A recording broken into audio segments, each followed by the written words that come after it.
So, hi, everybody. Hi, world. This is Dr. Athre with another episode of Plastic Surgery Unplugged. Thank you so much for joining us today. We've got a super special guest here today. Today, we've got Dr. Alan Goodwin. He has written a book about something very near and dear to my heart.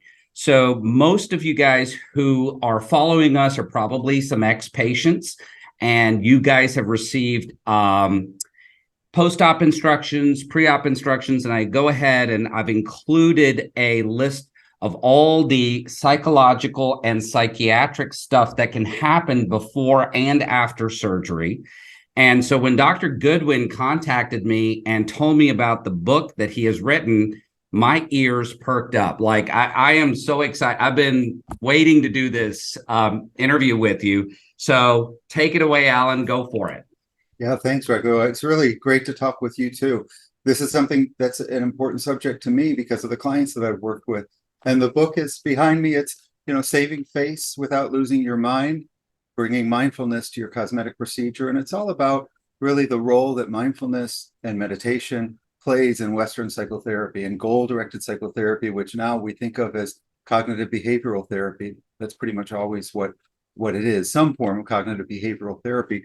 And I might just start by just being clear that this is what I use with clients all the time in the initial session, just to describe what any therapy really is doing. It's addressing the connection between the way that we think, and the way that we feel, and the way that we behave, that those three are causally, not just in a correlational sense, but are causally connected to each other all the time. So cognitive behavioral therapy addresses this piece, the thoughts, which originally was cognitive therapy, and our behaviors, how those play a role in how we feel and think and behave. And it is a really pretty simple model. It should be a little more complicated. It should really be this, because the way we feel physically also plays a role. This isn't as elegant a model, but the fact is, if you just take an example, if you have butterflies in your stomach, you may start feeling nervous because you feel the butterflies in your stomach. If you feel nervous, you may notice then that you have butterflies in your stomach. And both of those can affect the way that you're thinking and how you behave. So they're all not just interrelated, but causing each other. The good news is, in effective psychotherapy, the thinking part is really most of the time just about a minor tweak. It's just getting accurate. It's not that we want to see bad things as good things. We just want to see bad things as tolerable. And a lot of the time in cosmetic procedures at different stages in the process, people are doing what we call catastrophizing, exaggerating some of the problems that they'll confront, or they're recognizing that they really have very excessively strong reactions that they need to get a handle on. Interesting. So let's kind of break this down. So, okay, I'm going to give you kind of my way of looking at things. And I think, so just for background, I was an engineer in my prior life before I became a surgeon. So most of how I think about things has some sort of a systemic, whether it's based on a time frame, whether it's based on events. So I can kind of objectify it. So the way I think about this, Alan, is before surgery, like consultation phase, before surgery, surgery, after surgery, long-term after surgery. So that's kind of and this is what I have noticed. Mind you, I'm not a mental health specialist by any stretch. I don't claim to be. So I'm really anxious to kind of for you to take what I say and then plot all of your diagrams, because I think this makes a lot of sense. So when a patient comes to see me, whatever it is, Jane Doe comes and sees me. And first of all, there's a lot of nervousness in the room. I know that straight off the fact. And so when I sense somebody that has closed body posture, they're nervous, they're this, they're that. And I go, okay, let's take a second. Let's take a deep breath. Let's bring it down to DEFCON 1. I know you're nervous. And I want you to see my hands. I'm not cutting on you today. These are my standard things that I say to people. Great. Okay. So this is a happy time right now. I know it's very difficult that you are you've never met me. I'm the strange man in a room, and you're going to tell me some of the things that are bugging you or insecure about. And that's a hard thing to do, to open up to somebody. Okay. And normally when I just drop the honesty and drop it like that, 99% of people, they just take that deep breath and then we start having a conversation. So then my next thing is, so you have a magic wand, you can do whatever it is that you want. What would you do? And I'm taking notes. Then we kind of come to a plan. Now, those patients from that point, some of those patients will say, okay, I like your plan and I want to go forward with surgery. Now we have this thing called a pre-op appointment. And in that pre-op appointment, we talk about the nuts and bolts of stuff like, hey, we got to sign permission slips, blah, blah, blah. And this is where I give them their talk about the psychology and some of the factors that affect their success. So I go, listen, right now, you're kind of a little scared, a little anxious, but you're a lot excited. That's kind of the thing. And as we get close to the day of surgery, what's going to happen is that the proportions of those are going to change. Okay. Excitement comes down, scaredness goes up.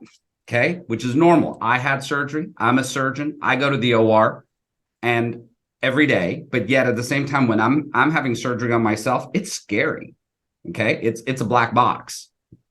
So you're going to come out of surgery and there is this euphoric high. I mean, you are on cloud nine. You get to see, there's bandages and stuff, but you get to see a little bit of the result. So you are on cloud 10. Now, one of the problems that happens is that you're going to come back and see me a few days later where I start taking bandages off. Okay. And you've built this point in your head so high that you are expecting perfection and you're still swollen. So then what happens is they kind of go into this phase where there's a bit of depression. And that depression kind of goes down, down, down. And then they slowly build themselves back up to normal. So this is what I normally see. And I explain this to patients. So you being the mental health professional and putting all of these things, is that right? Is that wrong? Am I doing something right? Am I doing something wrong? Are there things that can help them, like some of the meditation techniques to help them through these ups and downs? So I'm going to leave it up to you, and I'm all ears.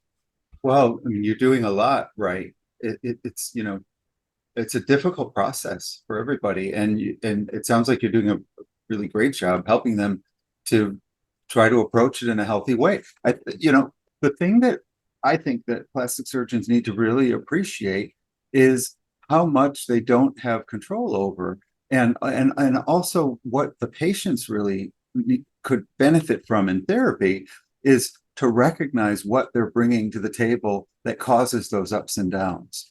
And yeah, to try and predict them ahead of time, to recognize that. And that's another thing that you can do in the therapy, because, some people have the expectation that things are going to work out. And some people have the expectation that things are not going to work out. And, Good point.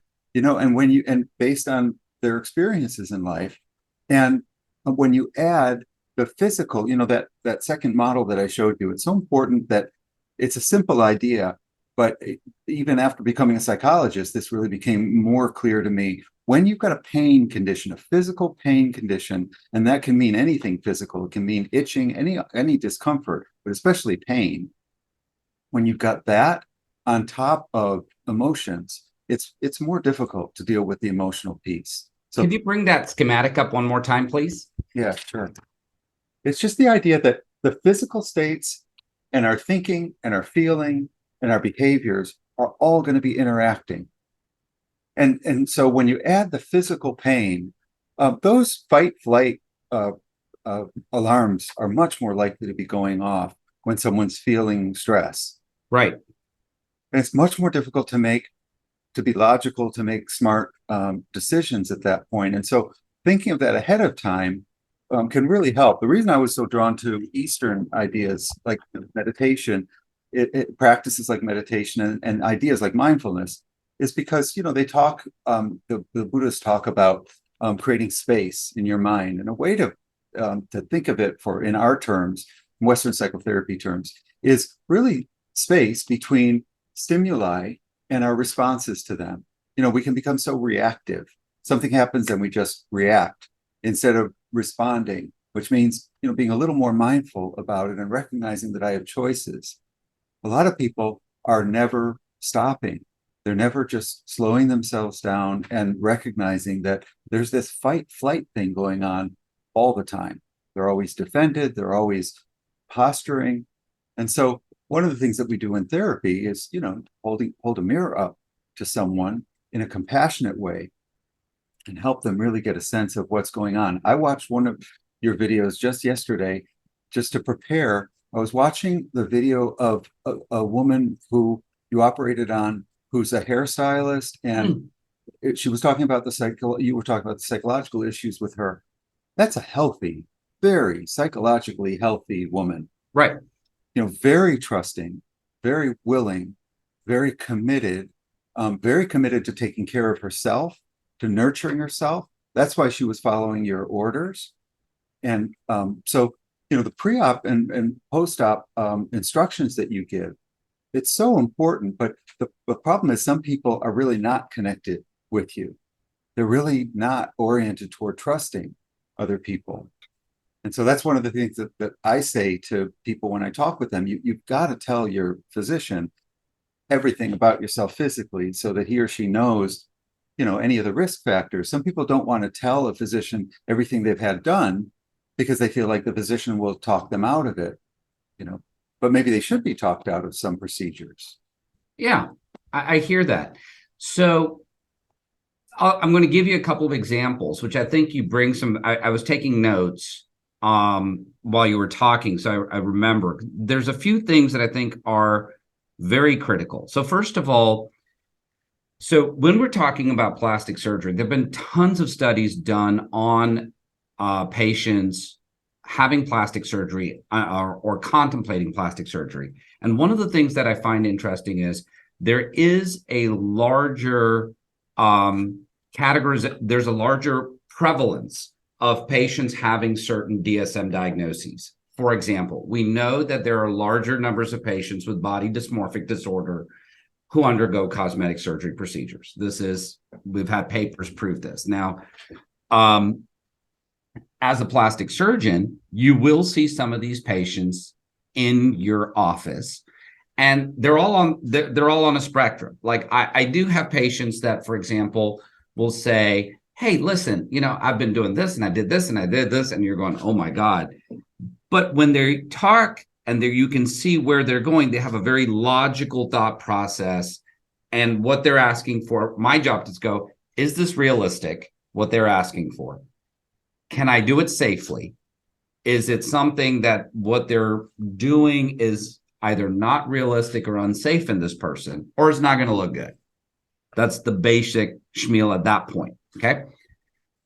And I liked what you said, where sometimes people don't take the time. And because this is sometimes every once in a while, I get into this conversation with that patient at that point, and I say, I think we need to just take a break from each other. And we need to come back here, have another consultation about 2 weeks. Because, and I've only started doing this recently. Earlier, I used to really try and have them come and see it from my eyes. But there's a point in this conversation where they're not listening to me. I'm frustrated because they're not listening to me. And we're just doing this, and we're not moving forward at all.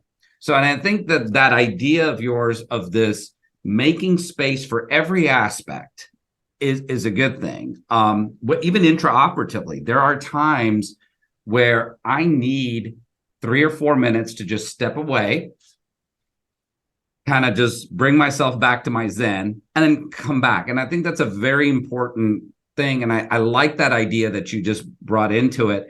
And I think this is going to be very useful for patients especially I think in their post-op. That's where I think that you're going to run into a lot of, as you said, when there are physical factors like pain, you're not thinking clearly. Everything is so reactive where you can just go, I need you to take a few seconds back. Let's bring this down and let's restart. Yeah, I just recently talked with a physician who went back in with a patient after a liposuction procedure because she was reacting within a day or two to whether he did enough. And what the body can be doing at that point. mean, it's a real problem to go right back in a couple days later, because we don't know what the result of that lipo procedure is going to be at that point. The thing about you said a minute ago, you don't think it's going to look good sometimes. And the thing that is complicated about the whole body dysmorphic issue is, yeah, in a sense, someone's wanting to look better. But the problem is people are also wanting to look different. What body dysmorphic disorder really is about is that Groucho Marx line. I don't want to be a member of a club that will admit me. Mm-hmm. So you can put a great nose on that face, but once it's on that face that they've been rejecting their whole life, it becomes different. It's attached to them. The thing about body dysmorphic disorder, there may be some reality basis to it, that they have this or that flaw that you see too, but the problem with body dysmorphic disorder is they also have the problem that whatever is attached to me is something that I reject. I like that. The way you put that I like that analogy. That's a very good point. And that's insidious. I mean, that's what you work on in really good therapy. You can talk to a really successful person who's in their 80s, and I've done it, in their 90s even, who will word for word tell you what their abusive parents said to them, decades and decades ago, that they still can't let go of. So the question is, why would somebody, for instance, with body dysmorphic disorder, why would they be thinking negatively about anything that's attached to them? It becomes, a little bit of it is about the way it looks to you and me. But there's a whole other thing that is a lot more powerful that surgeries aren't going to change. So you attach a new nose, and then the chin needs to change, and then the cheekbone needs to change. And, that's what we deal with in therapy. At what point, is this not about the physical, even though there's a physical component? So I'm going to ask you some questions, and you have the right, Alan, to say, sorry, I prefer not to answer that. Fair? Sure. All right. Have you had any cosmetic surgery done? Yeah, well, in the book, I say I had a nose job, really, but it wasn't a nose job. It was something because I had I didn't breathe well out of my nose. Okay. I wasn't raised, with the idea that a boy, cares what his nose looks like. But as part of the procedure, I did want that taken care of. So go into what made you first explain your feelings about that process, your personal, how that process existed for you, and whether you feel like you were kind of the stereotypical patient now, like almost looking from the outside in. Because, okay, I'll share my story with you. Okay, I had a hair transplant done. Okay, and one of the cool things about it was it really made me a better doctor. It made me understand what my patients really go through. Okay. From the standpoint, there is the nervousness of what it is going to look like, this point where you're uncomfortable. Then there's this point of, should I do this? Should I not? Is it really something that I want? I mean, there's all these questions, and then you go get it done. And then there's this almost, you feel like there's like 40 eyes staring at you all the time, as you're going through this process of healing. And I kind of went through this tough it out phase where I was like, listen, I tell my patients that they should just make peace with everything, go out, do their thing, and, get back to life. It's going to make them feel better. So I came back to work, like little red dots and swelling. And I mean, I could stick my thumb in my forehead here and you could see the impression of my thumb in my forehead.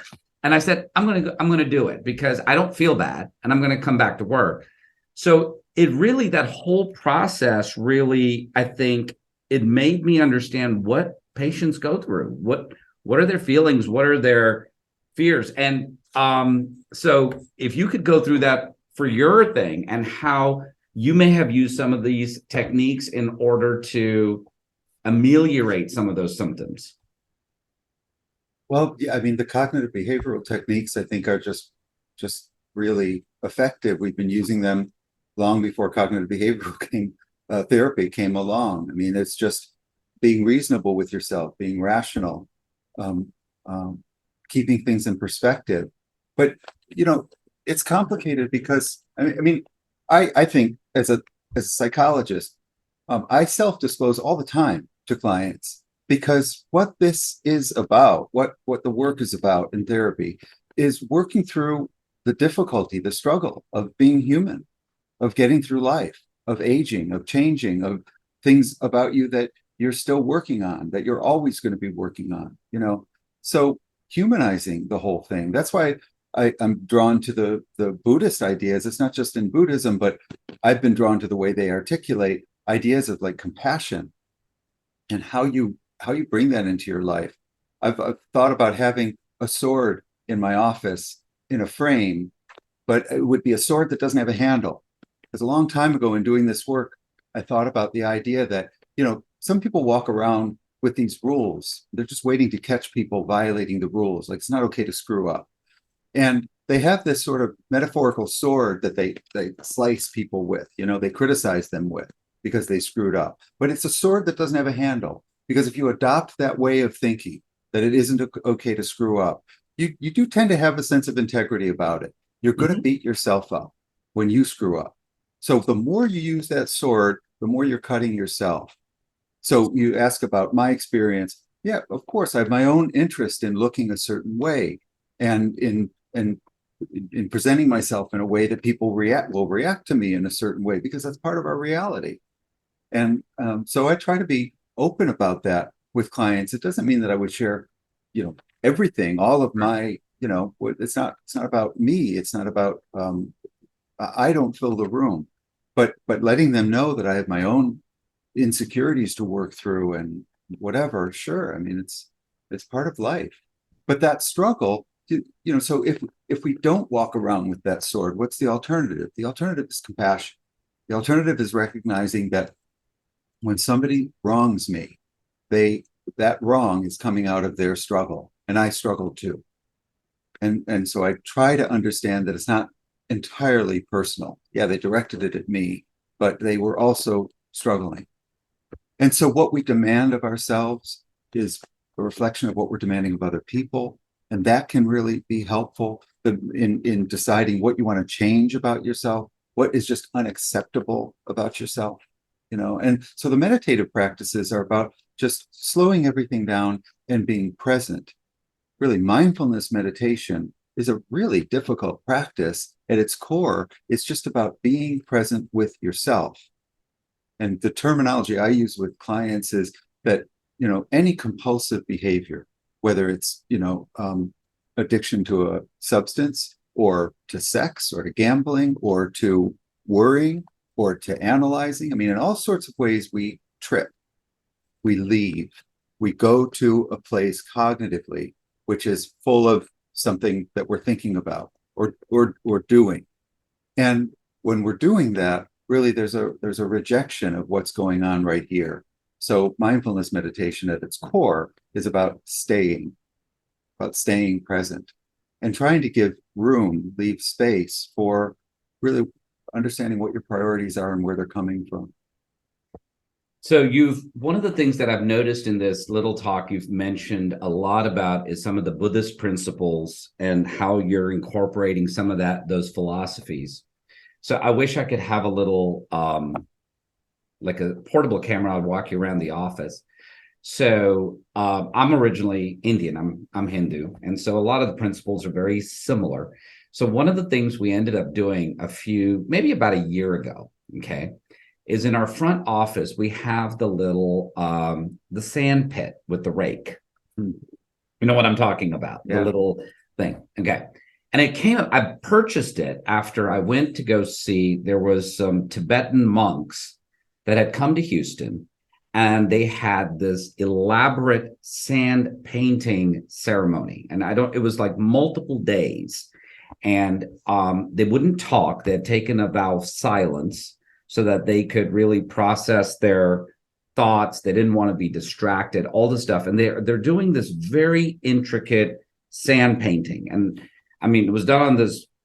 If I can give you a mental picture, imagine a room that's maybe 20 feet by 20 feet.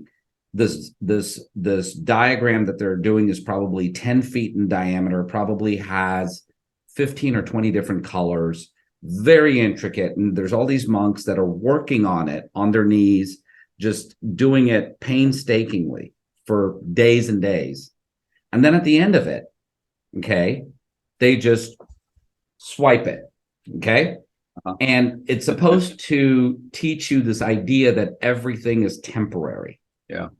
Okay. Nothing is fixed, and don't get fixated on anything. Like, have energy, do all this thing. And I was talking to one of the monks, and it impacted me. I mean, like, it really changed the way that I think.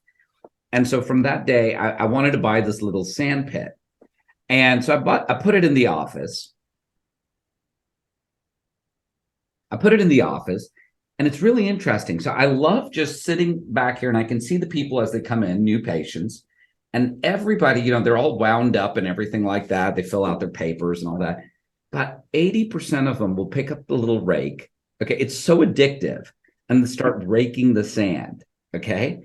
And those 80% that rake the sand, when they come into the office, there's this, I can't explain. There's this je ne sais quoi. They're a little on the lower plane, and it's a lot easier to converse than the people that are just sitting there with their hands, like this. They fill their paperwork out.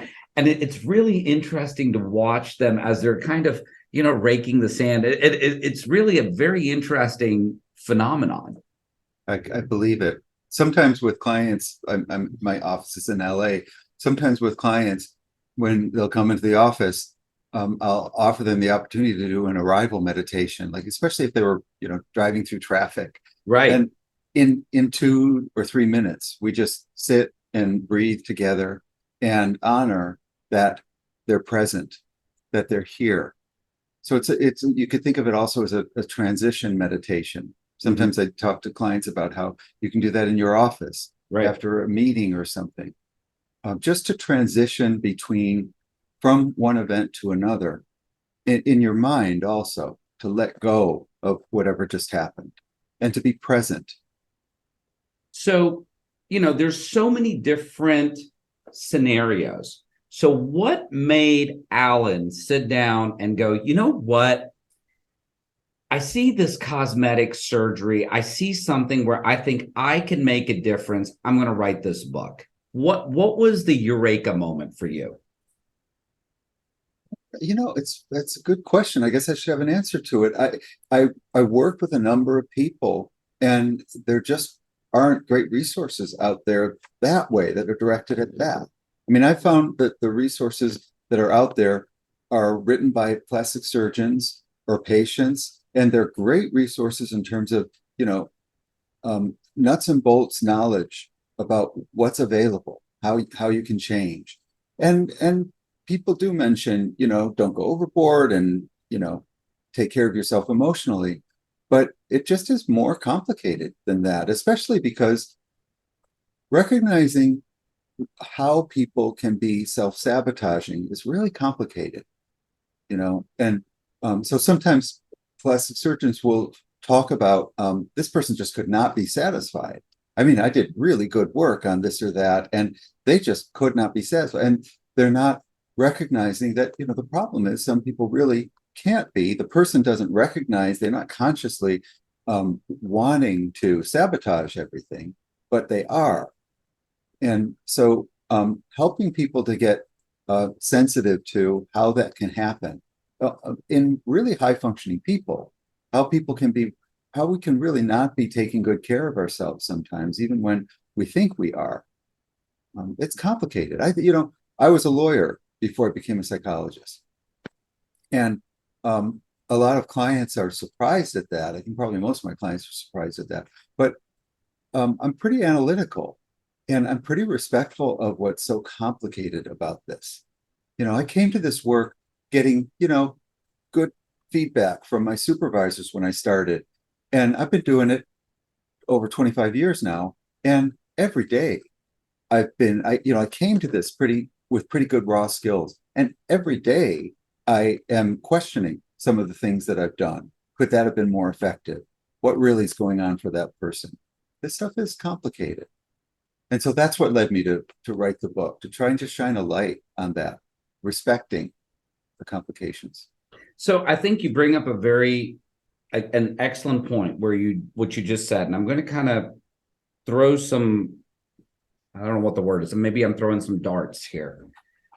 So I think there is, in all of our professional spaces, there is a growth space. Okay. And I believe, this is my belief, that we're on this journey and we continually grow. So for example, as a surgeon, I continually look at my results and I want to be better. Okay. It's something 20 years from now, I want to be even better. 30 years from now, I want to be even better. It is a self analysis. It is a self growth. It is, so there's all of this going on, just as you've said in your personal space. Now coming backward, one of the things that's very, very difficult. So when you have a patient that says, hey, listen, I'm not happy or something, that is a very difficult thing, because part of this is you want to be empathetic, yet at the same time, there is a certain amount of ego. I have given all of this to this patient. How dare they be non-satisfied? And trying to separate these things, sometimes it's a lot to be able to sit down and go, I need a moment, because I need to like compartmentalize, take this side off the table. Yeah. I mean, that's an important part of the work in therapy as a psychologist. There are plenty of people who become mental health professionals who have codependency tendencies, where we need to feel better about ourselves because we're helping people. Right. And that's a problem, because your client needs to have the space to react negatively to you, to practice that, to explore what that's about. So in your situation, I mean, you're not doing therapy with them. So there's only so much you can do. But what I would say is, what you can do, especially for yourself, and this can inform how you interact with them, is recognize that you're just a small part of what they're reacting to. They are reacting to whatever's getting activated in them. One of the things that I talk about with clients is, we know the concept of neuroplasticity. You probably are familiar with it, but a lot of people have just heard the term, but they really don't know what that's about. It's the idea that, we really can change the way that we think, the way that we react to the world, the way that we react to our successes and our failures. The problem is, we're up against the child that we were and the way we learned to think at that time. And that's what I talk about with clients as the inner child. A lot of the time, the inner child is talked about in a kind of amorphous, like very sweet way. This vulnerable child in you that is needy.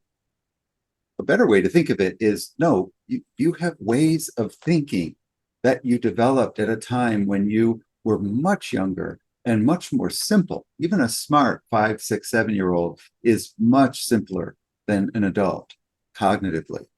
And so sometimes what's happening is those old ways of thinking, those sort of two-dimensional ways of thinking, are getting reactivated in a person that really can think in a more complex way.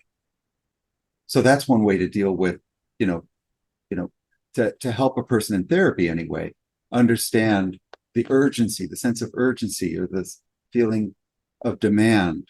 That's another thing that we talk about. I try to identify linchpins. So one thing that a person can think about is, be aware it's a red flag when you're demanding things. It's a red flag when you feel the need to have something. I need air. There aren't many things I need. I want lots of things. It's good to want lots of things, but lots of times we treat wants as needs, and that's a very simple cognitive idea that's really valuable. Right.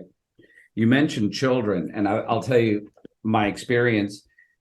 That diagram that you had put up there with the physical forces, the behavioral, I think children are far more able to draw that diagram in their head. And I'll give you the thing. So if a child is above the age of 5 or 6, roughly, what I've noticed is, let's say, you bring your kid in saying he has a laceration, needs sutures or whatever. After the age about 5 or 6, the vast majority of children that I've encountered have the capacity to do this under local anesthesia, as long as you're honest with them. Like, you don't tell them, hey, this is not going to hurt. You tell them, I'm going to numb you. And the numbing medicine hurts for about 2 seconds. And after that, you won't feel anything. And as long as you're honest, they can go for it. Okay. That's right. And I've noticed this. So when you anesthetize an adult, they're going to clench their teeth. They're going to do all sorts of stuff. When you anesthetize a child, okay, and you're giving that little numbing medicine shot, and you say, listen, what I'm going to do is I'm going to shoot this shot, and I'm going to count to 10, and you can count to 10 as well. And as soon as we hit 10, I'm going to take the needle out. Okay. So we're going to count to 10 together.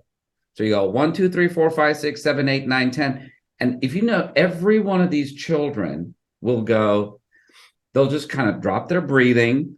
They'll just start breathing kind of much more slowly.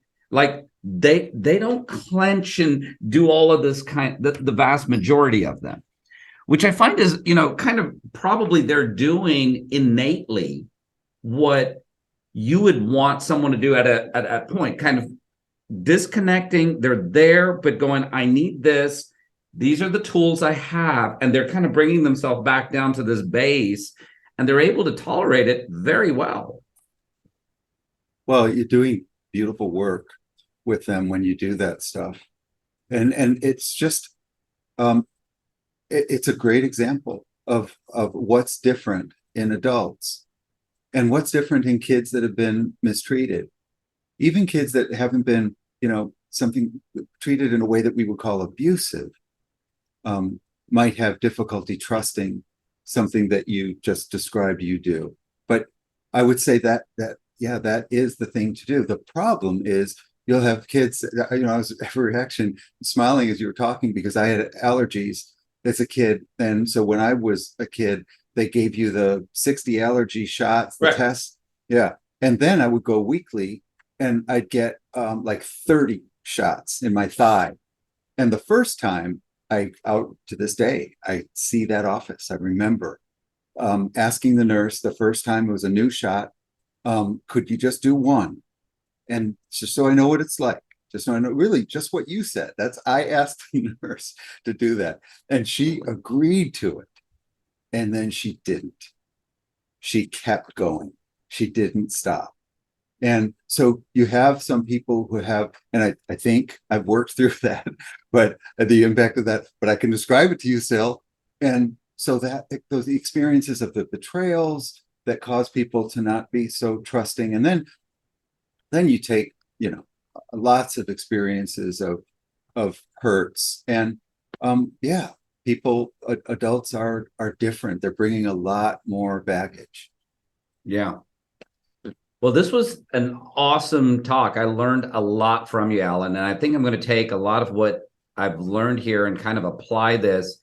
I think a lot of patients may have the tools to do a lot of this themselves, but there's a group of patients that they may be so wound up at certain points in this journey that they may need some intervention. And I think you've really given me a lot of additional tools that I can bring to the game, as I love to say, to bring them from DEFCON 5 down to DEFCON 1. Great. You might want to check out the last chapter of my book. That's where there's a series of meditations. And the intention was to have 28 meditations that roughly carry you through 14 days before and 14 days after. Before I had many more of the meditations, I finally decided on, we'll just go with 2 weeks and 2 weeks. But what was great about the video that I watched yesterday was you were talking with that former patient, about this ebb and flow, the ups and downs leading up to the procedure and then right after the procedure. And so I say in the book, they're daily meditations. So one day the meditation is focused on fear, another day the meditation is focused on elation or success or gratitude. The point is, you don't have to go in the order of the meditations, but they do, if you do the meditations, they do give you an opportunity to sit with and honor what's going on and not just get into the reactive mode.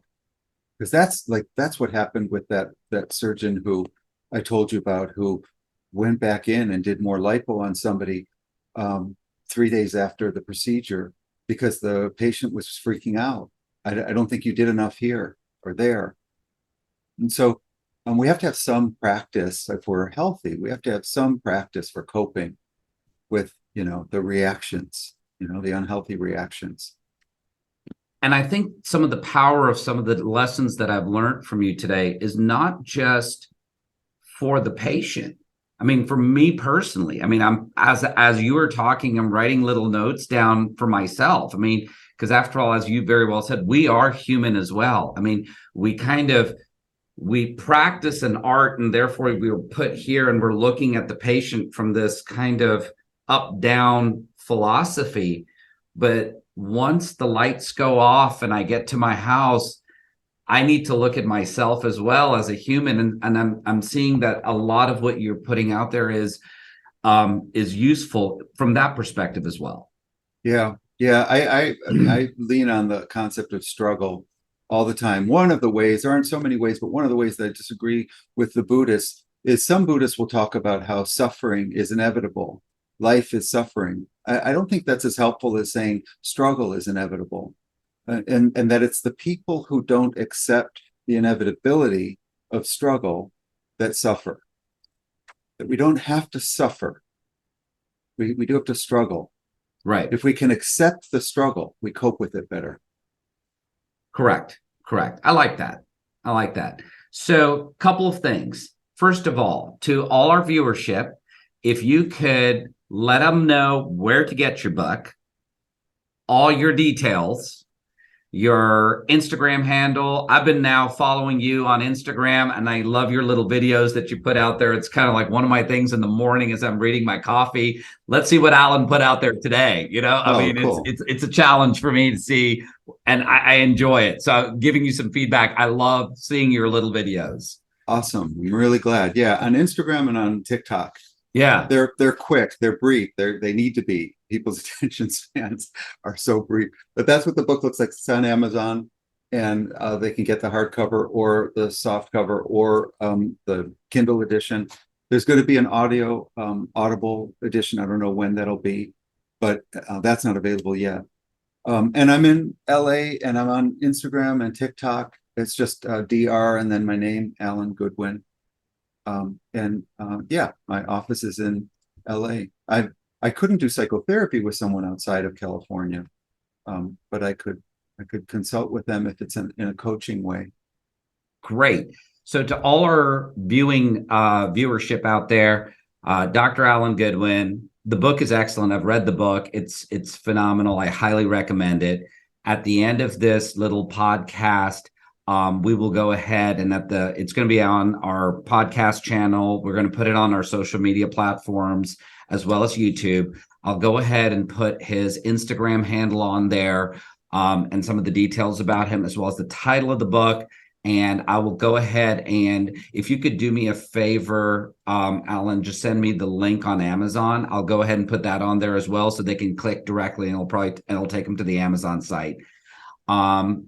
Would you like to say anything else before we wrap up? I really appreciate that. Yeah, just one thing. You might just mention that, the people who have read the book have reflected back what was an intention of mine, which is it really does talk a lot about therapy and about these practices and how we can use them for the broader concepts underlying these struggles. In other words, uncertainty is what you and I have been talking about that patients really struggle with, understandably.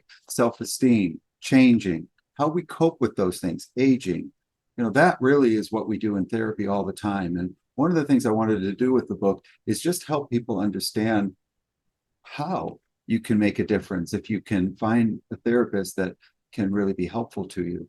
So the book does focus on that a lot. And so some people who aren't even considering the procedure might benefit from reading through it. I can second that motion.